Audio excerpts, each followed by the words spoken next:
What is it, Daria? Thanks very much. Okay, that's amazing. That's what we're always coming around to check. Yeah, no, we're going to, I think we can get him to the back of the stage.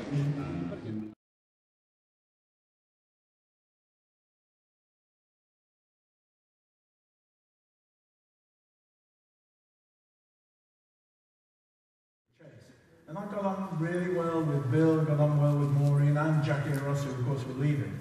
So by the time we were doing that, we felt as though we were well into it. We were a good team. It was good fun. But it was your idea, Maureen? Well, we knew that Russell and Jackie were going, and Bill Hartwell was in a terrible state about it. He was really upset. And we'll never find anyone else, and they were looking for a young man.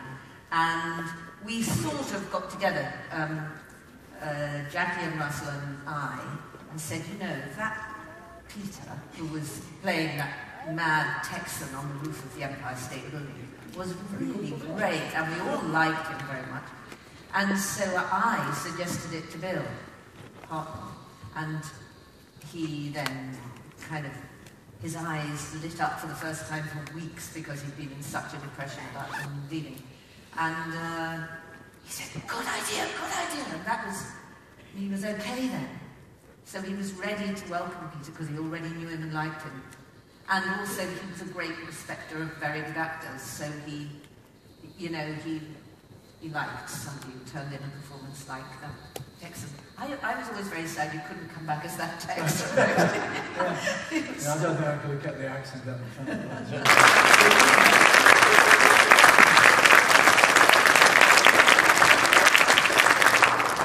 Sit down, Wendy, and as we said, hello. See a clip of you. Humility was not part of the. It wasn't a word that she was in her vocabulary. And yes, what's not to love about being able to be irritated by and outdo the Doctor from time to time? Brilliant. Did you know a lot about maths and science, or was that acting? Oh, I knew everything about it. Do you know, I don't think I could even spell astrophysicist at the time. It's interesting that the Doctor acquires this kind of smart, intelligent young woman, just at the same time it's considering doing a kind of deeply anti-feminist story called The Prison in Space that was never made, but which recently you have looked back to on audio. Yes. Actually, I didn't know anything about that story until it was found in Fraser's garage or something. And, I think because it was a deep, offensive, really, basically, story to women, Fraser loved it, of course, because all the girls. There's a lot of black leather and PVC going on in the story. I could actually quite see it being done. I think it would have looked rather good, but I don't think it would have been the best story. It's a good story, it's great fun, and the audio is really good. We've got Susan Brown, who's just brilliant. I think it was a wise choice not to do the story.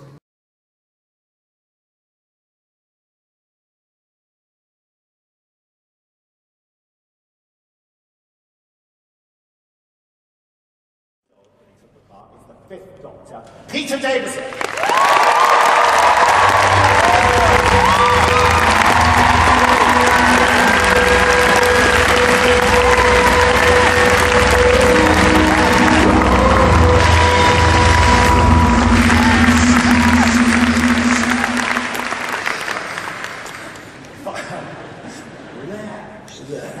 Following hot on Peter's heels was a man who, in Peter's last series, actually shot him. Nice one. But he assures us it wasn't in order to get the part. It's the very lovely Sixth Doctor, Colin Baker.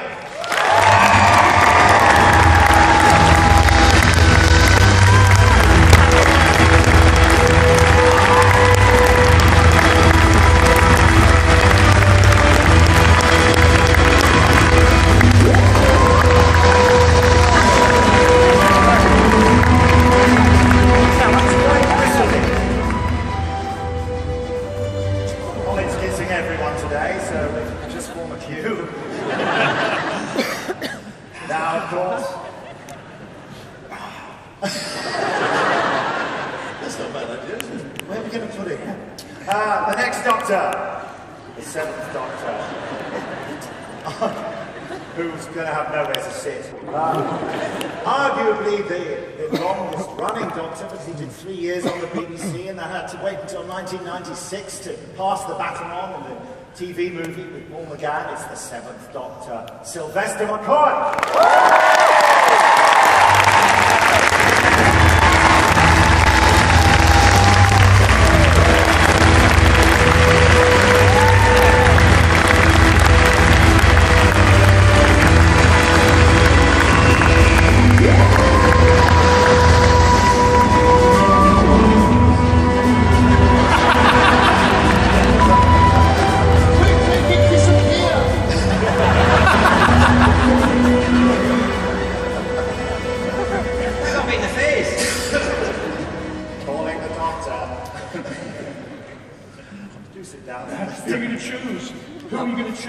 I'll sit close to you with the divide, and I'll sit with you.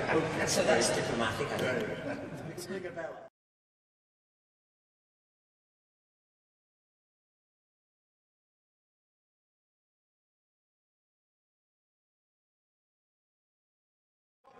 Nick Hurran.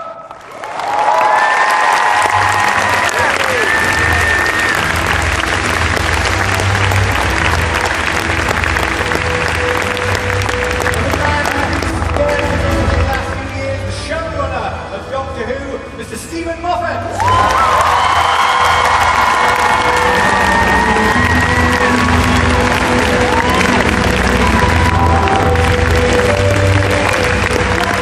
Enigmatic, most brilliant companion, Miss Jenna Coleman!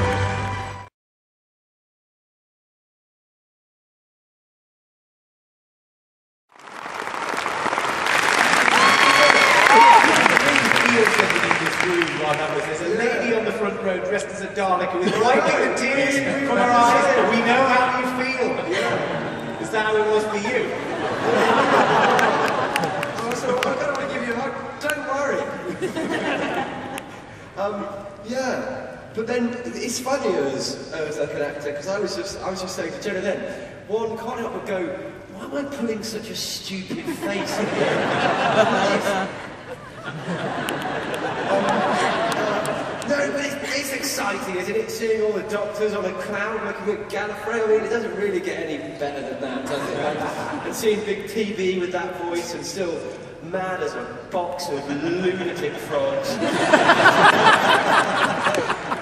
It's just, yeah, it's really exciting TV.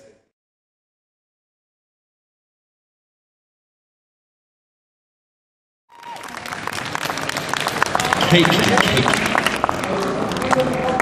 Wow. It seems like seconds since we last saw each other. Come and sit down. Now, how's your mic? Can we hear you? Yeah, can you hear me? Yeah. Good. Okay, so, the part of a lifetime, how did you get it? Karen. Well, Karen heard the casting directors talking and she said, well, I have a cousin, even though I've never met her. I've heard that she looks a bit like me. And he says, right, okay then, we'll give her the part. Well, no, not the part. We'll let her audition. And I went for the audition and then the screen test and I finally got the part.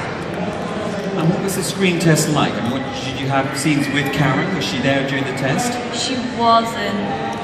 What kind of a cousin doesn't even come to your screen test? I know, it's ridiculous, isn't it? But Matt was there, and he showed up, and he had this wee William Hartnell doll.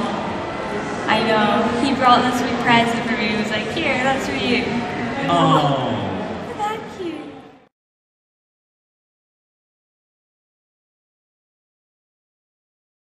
He wasn't in the 50th, I think. He is a bit, well, he got a bit of a close-up. You'll see this, the people who didn't see. He got a bit of a close-up. along with Peter Capaldi. Did you see the bit of Peter Capaldi? That was him. That was him. That was him. I tell you, all weekend people have been thinking I'm Peter Capaldi. People have been running up to me, and I've been really milking him and swearing at him. Okay, I'll tell you what we do. We're going to talk about what happens if it's your birthday party and a Cyberman shows up. Okay, so is there a doctor in the house? Is my question. So we need some volunteers, basically. I'm going to give somebody the opportunity, in inverted commas, to be the next doctor. So I'm looking for the next doctor. See this bad boy here, yeah? The assistant. Okay, so what we're going to do is we're going to psyche yourself up. Okay, you see that silver dude there? What you're going to do is you're going to shoot him. Just hold it, just calm. Oh dear, he is not happy, is he? Not happy at all. Go on, Simon. Well, right. That's the plan, isn't it? Okay, here we go. So what we're going to do, a bit of audience participation on this one. What we want to do is shout at 3, 2, 1, and something's going to happen. Yeah. Okay, so Liam, you hang on to that. It's about the right size. You've used one of these before, haven't you? You sure? Oh my goodness me. Don't put it just Okay, and Doctor, you're going to have to do something here. You're going to have to do a bit of button pressing. Okay, are you ready? Okay. 5. Audience, ready? 3, 2, 1.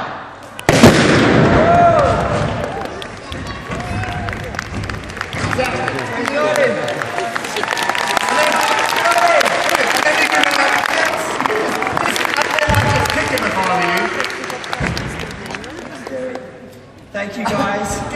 Give him a big round of applause. You're really upsetting now. Liam, if you push him over, I'll be here. If you just push him over.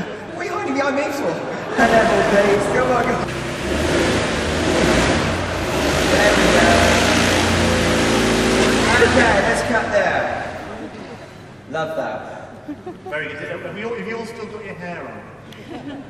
That's Danny's biggest fan, obviously. I got a big one. I'm a science presenter. There we go.